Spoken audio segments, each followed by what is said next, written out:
Hello friends, welcome back to my channel. और आज मैं आपको क्लास 7 के ज्योग्राफी के चैप्टर 4 का जो पार्ट है वो करवाने जा रही हूँ। सो सॉरी मैं इतनी लेट वीडियो बना रही हूँ। तो आज मैं आपको बताने जा रही हूँ मौसम और जलवायु के बारे में।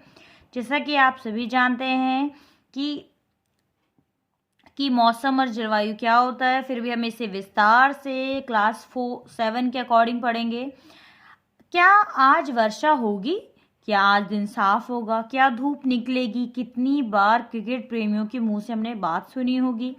आपने कल्पना किया होगा कि हमारा शरीर एक रेडियो और मस्तिष्क स्पीकर की तरह है। तो मौसम वह है जो नियंत्रण बटनों से छेड़छाड़ करता है, और मौसम वायुमंडल का प्रत्येक घंटे प्रतिदिन बदलता रहता है। आर्द्र हो जाता है यानी कि ठंडा हो जाता है। गर्म मौसम कब किसी को भी चिड़चिड़ा बना देता है। कभी अच्छी हवा, कभी हवादार मौसम हमें आनंद देता है और हमें घूमने की योजना बना देता है।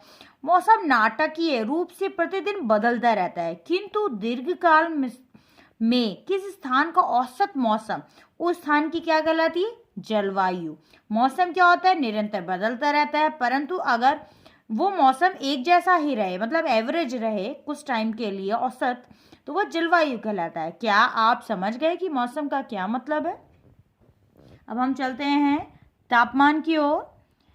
आप प्रतिदिन जिस तापमान का अनुभव करते हैं वह वायुमंडल का तापमान होता है। जैसे हम देखते हैं कभी गर्मी कभी कुछ, वायु में मौजूद ताप एवं शीतलता के परिणाम को, ताप मतलब गर्मी, शीतलता मतलब ठंडक, के परिणाम को तापमान कहते हैं। वायुमंडल का तापमान केवल दिन और रात में ही नहीं बदलता, बल्कि ऋतुओं के अनुसार भी बदलता है। आपको पता है कि हमारी कितनी ऋतुएं होती हैं? शीत ऋतु की अपेक्षा ग्रीष्म ऋतु ज्यादा गर्म होती है। शीत ऋतु कैसी होती है? ठंडी होती है। और ग्रीष्म ऋतु गर्म होती है। आपतन आपतन का एक महत्वपूर्ण कारक है जो तापमान के वितरण को प्रभावित करता है। क्या करता है? तापमान का जो डिस्ट्रीब्यूशन है वो उसको प्रभावित करता है, इफेक्ट करता है। सूर्य से आने वाली वह ऊर्जा जिसे पृथ्वी रोक लेती है उसे आपतन कहते हैं। क्या करते हैं? सूर्य से आने वाली जो ऊर्जा है उसे रोकना क्या कहलाता है? आपतन कहलाता है। आपतन यानी कि सूर्य का ताप की मात्रा भूमध्य रेखा से, जब हम पृथ्वी को देखते हैं, पृथ्वी को दो भागों में बांटते हैं, तो भूमध्य रेखा जो बीच में घिसती है उसे कहते हैं।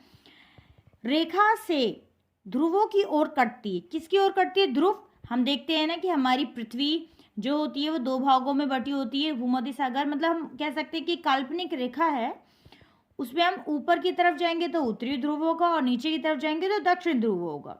इसीलिए आप तापमान उसी प्रकार घटता है।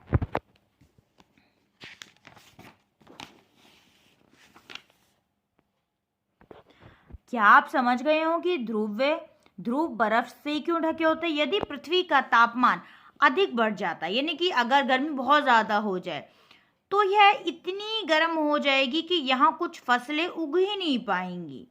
समझ रहे हैं आप?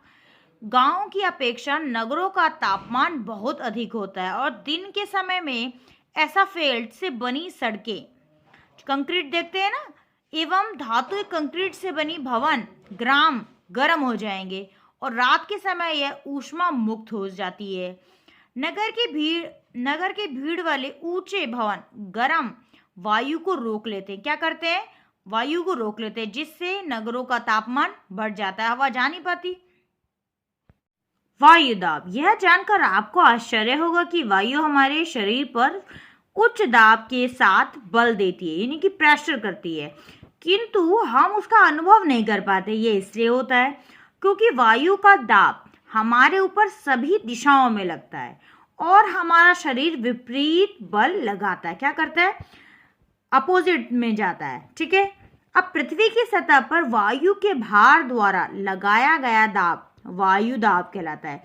जो पृथ्वी की सतह यानी कि सरफेस है, तो जो वायु का भार है, जो वेट है, उसका भार है, द्वारा लगाया गया दाब यानी कि प्रेशर, वही वायु दाब कहलाता है। समझ गए आप? वायुमंडल में ऊपर की ओर जाने पर दाब तेजी से नीचे गिरने लगता है। वायुमंडल में ऊपर की ओर जाने पर क्या होता है? जो दबाव होता है वो तेजी से क्या होना? घटने लगता है। अब क्या करते हैं? समुद्र स्तर पर वायु दाब सर्वाधिक होता है। जो समुद्र के किनारे होते हैं वहां पर क्या होता है, वायु दाब सबसे ज्यादा होता है, और ऊंचाई पर जाने पर ये क्या होता है, घट जाता है। वायु दाब का क्षैतिज वितरण किसी स्थान पर उपस्थित वायु के ताप द्वारा प्रभावित होता है। मतलब वायु का जो प्रेशर है वो क्या कहते हैं, ताप के द्वारा प्रभावित होता है। अगर वो गर्म हो गई तो ऊपर चली जाएगी। अधिक तापमान वाले क्षेत्रों में वायु गर्म होकर ऊपर उठ जाती है और निम्न दाब बनाती है। जहां गर्म होगी तो हवा क्या होगी, गर्म होकर ऊपर चली जाएगी, और निम्न दाब यानी कि बादल युक्त आकाश एवं नम मौसम के साथ जुड़ा होता है। कम तापमान वाले क्षेत्रों की वायु ठंडी होती है क्योंकि भारी हो जाती है। इसके फलस्वरूप ये भारी होती है और भारी वायु निमज्जित होकर उच्च दाब बनाती है, ज्यादा प्रेशर बनाती है क्योंकि वो भारी हो गई है। अब उच्च दाब के कारण स्पष्ट एवं स्वच्छ आकाश हो जाता है। क्या हो जाता है, आकाश साफ हो जाता है। वायु सदैव उच्च दाब क्षेत्र से निम्न दाब की ओर गमन करता है, यानी कि चलता है। Thank you for watching. Like, share, subscribe.